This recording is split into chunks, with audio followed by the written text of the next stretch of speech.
आगे है अध्याय 3 इतिहास जानने के स्रोत। हमारा राजस्थान से अध्याय 3 इतिहास जानने के स्रोत जो कि अध्याय 3 है।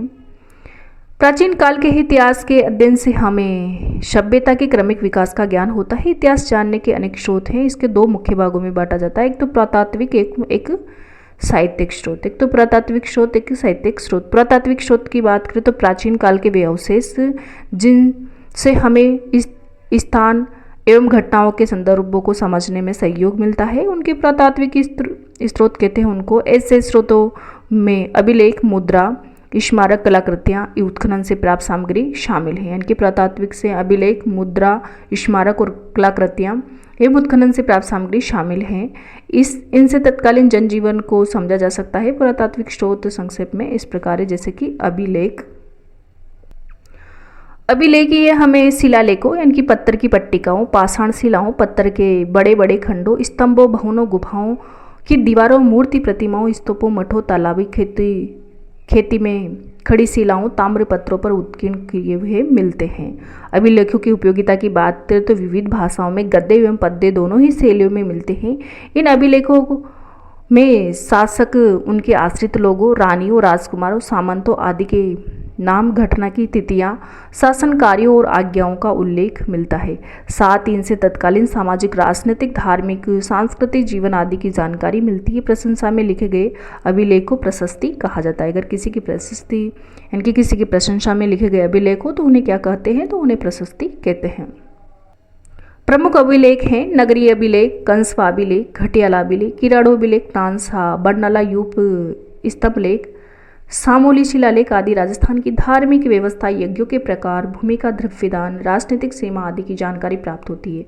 उदाहरण स्वरूप घटियाला अभिलेख प्रतिहारों और बिजोलिया शिलालेख चौहानों का इतिहास जानने के लिए महत्वपूर्ण साधन, यानी कि घटियाला अभिलेख, प्रतिहारों और बिजोलिया के शिलालेख चौहानों के इतिहास जानने के लिए महत्वपूर्ण साधन है। चिरवा का शिलालेख रावल समर सिंह के युग की जानकारी देता है। तो चिरवा का अभिलेख हमें किसकी जानकारी देता है, रावल समर सिंह के युग की जानकारी देता है। स्मारक की बात करें तो राजस्थान के विभिन्न स्मारक राजस्थान स्मारकों में दुर्ग प्रमुख हैं। इन्हें चित्तौड़, जालौर, गागरोन, रणथंभौर, आमेर, मेहरानगढ़, तारागढ़, कुंभलगढ़ आदि दुर्ग महत्वपूर्ण हैं। इनके अलावा भवन,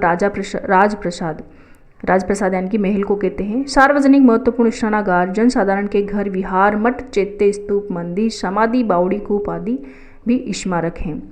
ये हमें तत्कालीन स्थापत्य कला, धार्मिक विश्वास, उपासना पद्धति, मनुष्य की चेतना और समृद्धि का ज्ञान भी करवाते हैं।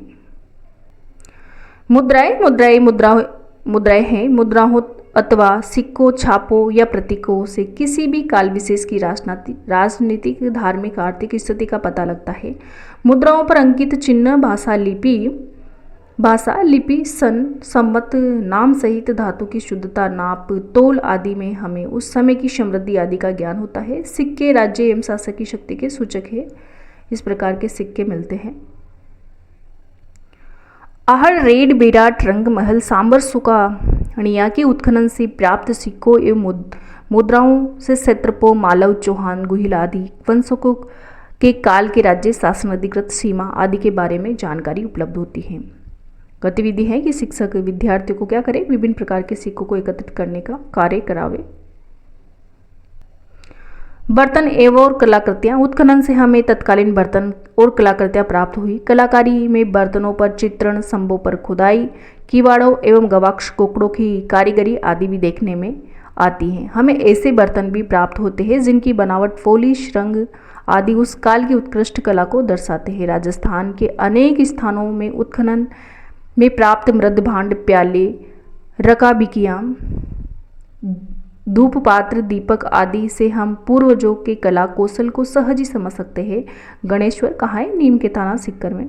तो गणेश्वर नीम के थाना सिक्कर की ताम्र संस्कृति के अवशेष, जोधपुर एवं नौह भरतपुर से प्राप्त काले एवं लाल मृतभांड, आहड़ एवं गिलुंड से प्राप्त प्रस्तर, फलक आदि में कला कौशल को देखा जा सकता है। ताम्रपत्र आगे है ताम्रपत्र। तांबे के छोटे बड़े पत्रों पर खोदे गए लेखों को ताम्रपत्र कहते हैं। दान पुण्य से संबंधित होने से इन्हें दान पत्र भी कहा जाता है।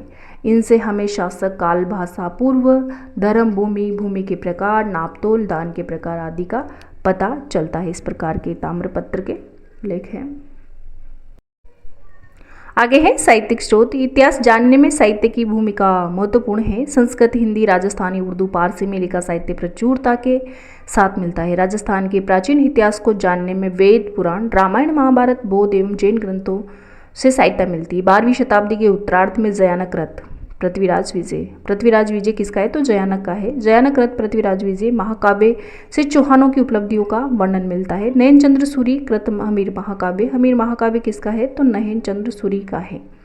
चौहानों से इतिहास के साथ साथ उस समय की सामाजिक धार्मिक स्थिति की जानकारी मिलती है। राजस्थानी साहित्य में पृथ्वीराज रासो, अचल दास खींचीरी वचनिका, पद्मनाभ कृत कान्हड़ देव प्रबंध, बीकानेर के दलपत सिंह कृत दलपत विलास और खीड़िया जग्गा कृत वचनिका आदि उल्लेखनीय हैं।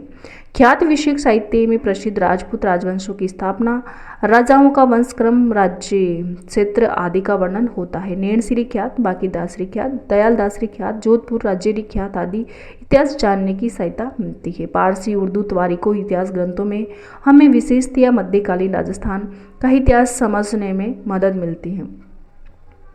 कर्नल जेम्स टोड कृत annals and antiquities of Rajasthan और पश्चिमी भारत की यात्रा। तो annals and antiquities of Rajasthan तथा पश्चिमी भारत की यात्रा के लेखक कौन है? Colonel James Tod. बूंदी के महाकवि सूर्यमल मिश्रण का वंश भास्कर। वंश भास्कर किसका है? सूर्यमल मिश्रण का। कवि राजा श्यामल दास कृत वीर विनोद। और वीर विनोद किसका है? कवि राजा श्यामल दास का। विश्वेश्वर नाथ रेव कृत मारवाड़ राज्य का इतिहास। मारवाड़ राज्य का इतिहास किसका है? विश्वेश्वर नाथ रेव कृत। और गौरी शंकर हीराचंद ओझा लिखित उदयपुर, जोधपुर, सिरोही, डूंगरपुर, बांसवाड़ा, प्रतापगढ़ के इतिहास के ग्रंथ उल्लेखनीय हैं। ये प्रमुख इतिहासकार है कर्नल जेम्स टोड, महामहोपाध्याय, गौरी शंकर हीराचंद ओझा और कवि राजा श्यामल दास। आगे इसके क्वेश्चन है, वंश भास्कर के लेखक कौन है? तो बताओ। सूर्यमल मिश्रण है वंश भास्कर के लेखक। कवि राजा श्यामल दास कृत पुस्तक है वीर विनोद। और प्रशंसा में लिखे गए अभिलेख को प्रशस्ति कहा जाता है तथा संस्कृत में उत्कीर्ण जो चिरवा का शिलालेख है उसमें रावल समर सिंह के युग की जानकारी देता है। तो ये था अध्याय 3 हमारा राजस्थान कक्षा 6 से इतिहास जानने के स्रोत।